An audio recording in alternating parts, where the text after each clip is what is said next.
Now, I wanted to ask you, first of all, about your relationship with your co-stars, with Daniel and Rupert. I mean, I know you're professional actors at this point, but you're still kids. So I'm wondering, was it all business on the set, or were you guys having a good time? It was business, and we had a really, really good time. A really good time. What kind of things went on behind the scenes? There was pranks, there was jokes. It was just fun. Really good fun. Is it difficult now that everyone knows who you are since the first movie came out? I'm wondering if you get a lot of fan mail, what fans are saying to you. It's kind of weird, people like knowing exactly who you are and your name and stuff. It's kind of scary. Yeah. It's kind of scary. So fame isn't all sweetness and light, is it? No. But I think I've really got to appreciate it now that it's happening, because it probably won't last for very long. You said you've done your second film now, so you've had time to think about what's really wonderful about making these films. I mean, what did you enjoy most about it? It's just like being with a massive bunch of friends every day, because I get on really, really well with all of the cast and the crew, which is really good. Now, there's so many special effects. What's it like for a young actor? Often you're acting to something that isn't there. I mean, what's that process like for you? It's okay. They put up marks for me, but it is a bit weird acting off a wall, I have to say. But it's okay. It's all right. It's a bit weird. Yeah. Yeah, and you've seen the movie. You've seen it put together. And what did you enjoy most about it? Well, it made me laugh a lot. But then again, it was very scary. Lots of really scary parts. But it's kind of like this 2-hour and 40-minute film, and they've just stuffed so much in. It's like loads of different scenes and lots of new characters, which makes it really interesting. And, I'm absolutely bound to ask you about Polyjuice. What would you be if you could get a hold of some? I'd be Jennifer Aniston. And of course I have to ask you why. Because I could see if Brad Pitt was really that good looking close up. I think he is. You got a second choice you would be with Polyjuice? Second choice. Oh my god. I'd make myself 16 so I can get into rock concerts. I think I'd do that too.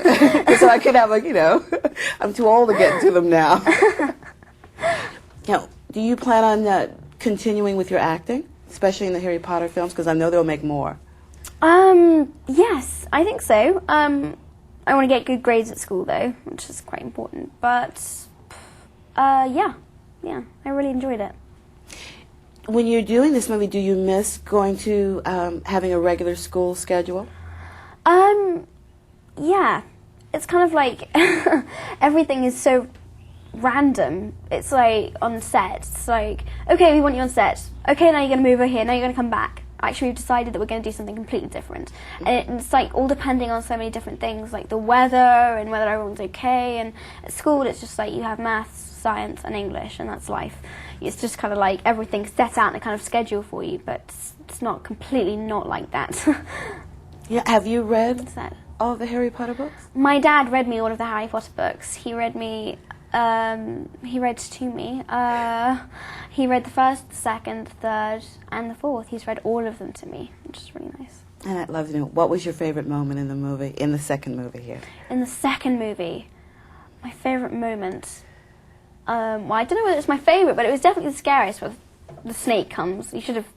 No. The spider comes and jumps on. You should have heard me. I was like screaming my head off. But my favorite. There's some really good bits with Gilderoy Lockhart, I think. They're pretty good. Yeah. Yeah, and how do your friends treat you? Well, I've known them for quite a long time. They're all really nice about it. They're just curious, really. Just ask lots of questions. And I wondered with Christopher Columbus, he spoke so highly of all of you. I just wondered what kind of director, how you felt about him as a director. Oh, I speak so highly of him. He's a really nice guy. He's really fantastic, and he's a really good director. Yeah. That's great. Thank you. Thank you very much. It's nice to meet you. Nice to meet you too.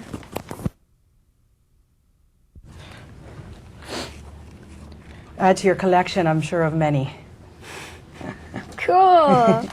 Whoa. Yeah, from this I'll do another article, so we'll get those to you.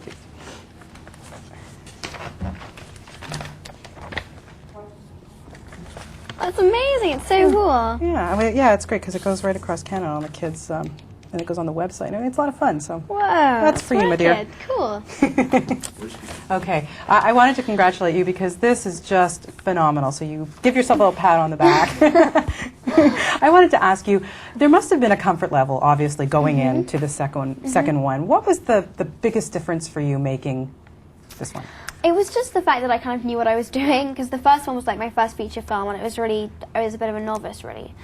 The second one, I kind of knew what I was doing, and I kind of knew the cast and crew, which was really good. So it made it a lot more comfortable, and I think I was a lot more confident. So how has Emma evolved since making it? I think I've learnt a lot. It's been a really, really good experience, if you know what I mean. Yeah, and about Hermione too. I mean, she's a bit different. Tell me a little bit about the differences in her.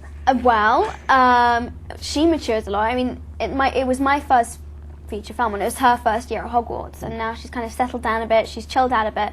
She's not as obsessed with all of the schoolwork scenario. It's a good film for her. Yeah.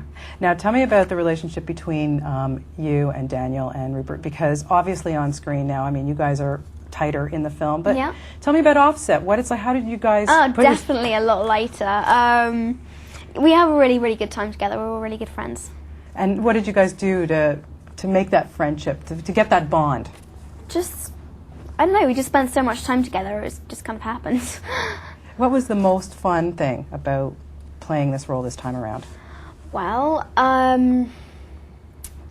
it was just, I think she's got some really good lines. Hermione always has really mouthful lines. She doesn't kind of stick to 2 syllables. It's got to be about 6, hasn't it, for Hermione?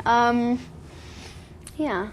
Is there anything special that you had to do to keep your energy level up making this film? Yes, I did. I had to, like, literally, before every take, like, on those ones, Chris would say, go, sprint, back there and forth back there. And we'd have to run or do star jumps and stuff, just to get us, like, excited, I suppose. You can get really, really tired. Yeah, I know Daniel liked to have Diet Coke and Mars bars. Was there anything special that you like to eat? Oh, my God. He doesn't need Coke and Mars bars. He's so hyper all the time. With me, my favourite chocolate bar, it's either a crunchy. Crunchy. Sounds good. Yeah. Now, in this movie as well, I mean, Hermione has to be, she's petrified. Yep. She turns into a cat. I mean, Yep. Tell me about the makeup process of that. Well, the cat thing was really cool. It was like a mask thing. I'm not supposed to give too much away about that. Okay. It was cool. It was very cool. Now, Chris, of course, is not going to be doing the next film, but what will you miss most? What makes him such a special director, and what will you miss most about him? He is one of the nicest guys I've ever met. He's really, really nice. He's really, really funny. And I don't know, it's like one of the nicest sets. I've said, you know, because of just everyone is so nice on set, and he's such a fantastic director. He kind of like, it feels like he's kind of in there with you. It's not as though he's standing at the monitor and goes cut and stuff. He's really helpful, and I don't think I would have been able to do it if I didn't have a guy like him starting me off, because he's just such a good director.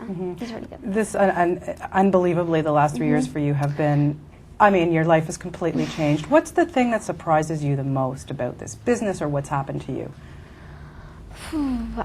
If you'd said to me before the film, the first film, you know, you'll have people coming up to you asking for your autograph, I would have said, yeah, whatever. I completely don't believe you. And it does happen, and that's probably like the weirdest thing that's ever happened to me. Yeah, do people like, you know, stop our kids especially, you know, go Hermione, you know, just, how, you know, what do they do? Yeah, they just go, are you the girl in Harry Potter, mainly? Yeah, it must be very exciting for you. Now, I'm sure that you guys are all looking forward to shooting number 3. What kind of things do you think you have in store for Hermione? What would you like to see? And what would I like to see? Well, she's got to play Quidditch by the end of the books. Please. I really want to play Quidditch. I think that would be really cool. Yeah. Yeah, it must be extremely exciting for you. How do your friends treat you? How do my friends treat me? Yeah. They're really, really nice. They're just curious. But mostly, I mean, there's been a couple of people at school who give me a bit of stick, but otherwise it's okay. Yeah, and where would you like to see yourself going after Harry Potter's all said and done? I think I like to continue acting, but I'm just going to go with the flow, just see what happens. Well, you've done an amazing job in this, and I can't wait to take my 2 kids to see it. Congratulations. It's really Oh, thanks. spectacular movie. Nice to Thank meet you. you. Nice Thanks. meeting you. Thank you.